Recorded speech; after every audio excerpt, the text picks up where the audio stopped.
The Imperial Senate will no longer be of any concern to us. I have just received word that the Emperor has dissolved the Council permanently. The last remnants of the old Republic have been swept away. Yes, that Tarkin.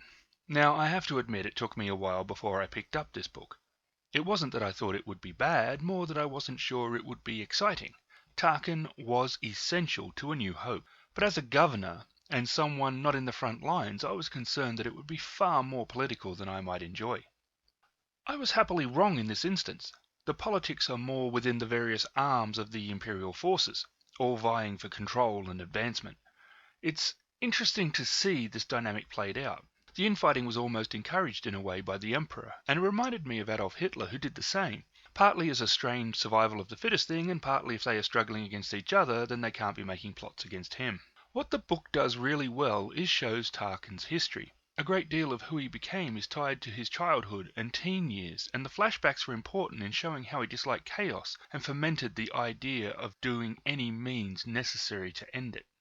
The book also does a good job of showing that he doesn't think he is evil, that his belief that the Empire is order and better for everyone and dissidents must be eradicated with extreme prejudice to not affect the public good. It doesn't put a human side to a villain as much as it fleshes him out a great deal more. It shows his relationship with Palpatine as well as Vader, and how these three were perhaps the most powerful in the galaxy at the time. It covers a little on the Death Star, makes references to the Clone Wars animated series, which is a nice touch. The mission was a lot more interesting than I expected it, and it showcased why Tarkin was dangerous, other than his ruthlessness. It's a good book, and worth picking up.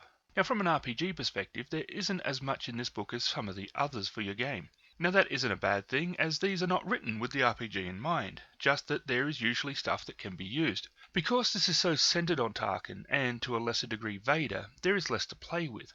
There are a couple of planets and possibly a couple of NPCs which could be used, and the nature of the attacks are not a bad thing to bring into Age of Rebellion. So grab some blue milk, put your feet up, and go back to a galaxy far, far away.